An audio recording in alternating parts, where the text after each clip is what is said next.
आज के वीडियो में हम बात करेंगे रिलेटिव स्ट्रेंथ की और रिलेटिव स्ट्रेंथ इंडेक्स की। रिलेटिव स्ट्रेंथ यानी कि जिसे हम आरएस भी बोलते हैं और रिलेटिव स्ट्रेंथ इंडेक्स यानी कि जिसे हम आरएसआई भी बोलते हैं। जब भी हम टेक्निकल एनालिसिस के बारे में सुनते हैं तो हम इन दोनों टर्म को बहुत ज़्यादा सुनते रहते हैं और हमें लगातार कन्फ्यूजन बना रहता है। तो आज हम इस कन्फ्यूजन को क्लियर कर लेंगे। इसके बाद हमें इन दोनों टर्म को लेकर के रिलेटिव स्ट्रेंथ यानी कि आरएस और रिलेटिव स्ट्रेंथ इंडेक्स यानी कि आरएसआई को लेकर के कोई कन्फ्यूजन नहीं रहेगा। हमने अपने एक पिछले वीडियो में आरएस के बारे में देखा था। इस तरीके से हम रिलेटिव स्ट्रेंथ को एक इंडेक्स और एक स्टॉक के बीच में कंपेयर कर सकते हैं या दो सेम सेक्टर के स्टॉक्स के बीच में कंपेयर कर सकते हैं। और रिलेटिव स्ट्रेंथ की बेसिस पर हम किसी इंडेक्स के अगेंस्ट में स्ट्रॉन्ग सेक्टर को या स्ट्रॉन्ग स्टॉक्स को किस तरीके से ढूंढ सकते हैं। अभी हम इस कंफ्यूजन को दूर करते हैं कि आरएस और आरएसआई में क्या डिफरेंस होता है और इसको हम अपनी ट्रेडिंग या इन्वेस्टिंग में किस तरीके से इस्तेमाल कर सकते हैं। अगर टेक्निकल टर्म में कहें तो दोनों ही आरएस यानी कि रिलेटिव स्ट्रेंथ और आरएसआई यानी कि रिलेटिव स्ट्रेंथ इंडेक्स दोनों ही टेक्निकल इंडिकेटर्स हैं और दोनों ही प्राइस से डिराइव होते हैं। तो अभी हम पहले देखते हैं आरएसआई को। आरएसआई को समझने के लिए हम यहाँ टाटा मोटर्स के चार्ट का एग्जांपल ले रहे हैं और मैं यहाँ आरएसआई और आरएस दोनों को एक साथ प्लॉट करता हूँ। प्लॉट करके हम देखते हैं तो ये आरएसआई और आरएस दोनों को मैंने यहाँ टाटा मोटर्स के चार्ट पर प्लॉट कर लिया है।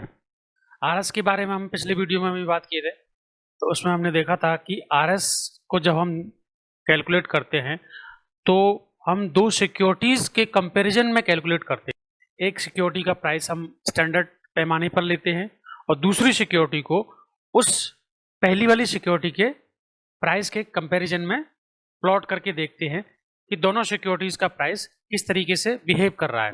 सबसे पहले हम आरएस की सेटिंग में देखते हैं और यहाँ इसे जो टाटा मोटर्स है उसके कंपैरिजन के लिए हम इसे निफ्टी से कंपेयर करते हैं। ये टाइम पीरियड अभी फ़िलहाल के लिए मैं इसे 14 डेज़ मान लेता हूँ कि मुझे लास्ट के 14 डेज़ का प्राइस कंपेयर करना है या कैलकुलेट करना है।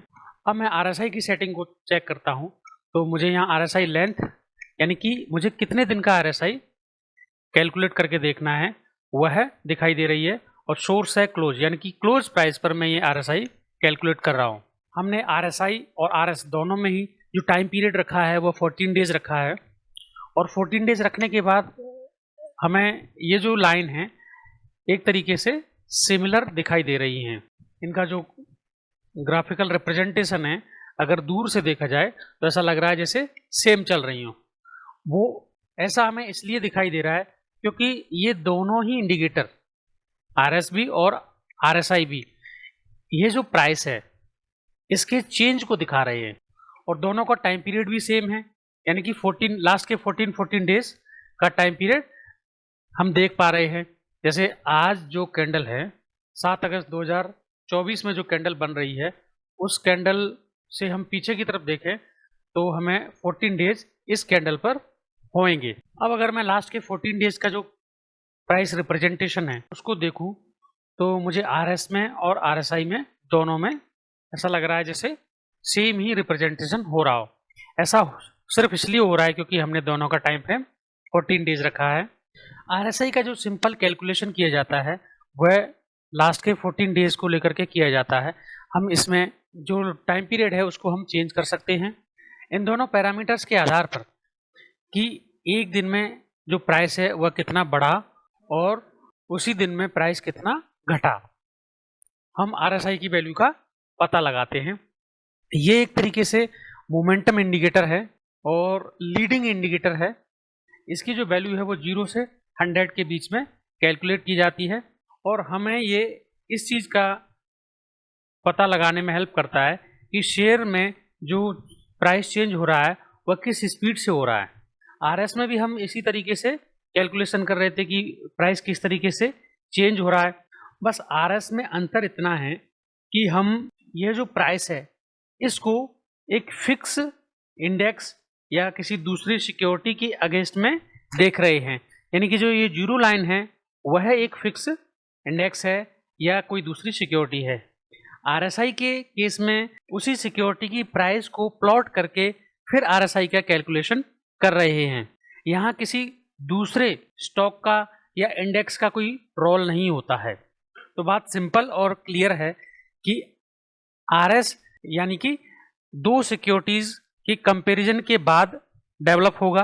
पहली जो सिक्योरिटी है जो इंडेक्स हो सकती है या दूसरा कोई शेयर हो सकता है, उसके कंपैरिजन में प्राइस किस तरीके से बिहेव कर रहा है वह आरएस लाइन को रिप्रेजेंट करता है।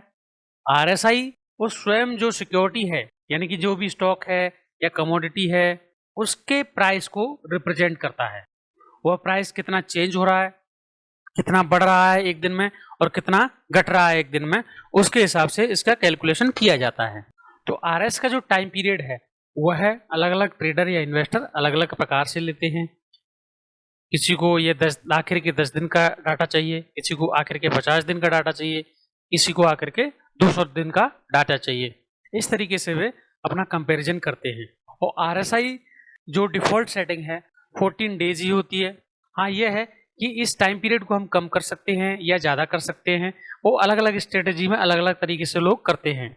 अगर मुझे शेयर में स्ट्रॉन्ग मूव का पता लगाना है तो मैं आरएसआई और आरएस दोनों का यूज कर सकता हूँ।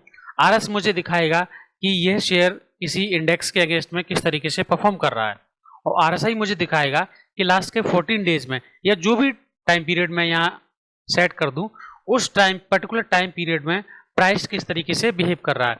अगर प्राइस लगातार गिरता जा रहा है तो जो आरएसआई की वैल्यू है वो लगातार गिरती जाएगी, या अगर प्राइस लगातार बढ़ता जा रहा है तो आरएसआई की वैल्यू लगातार बढ़ती जाएगी। ये था सिंपली आरएस और आरएसआई में डिफरेंस।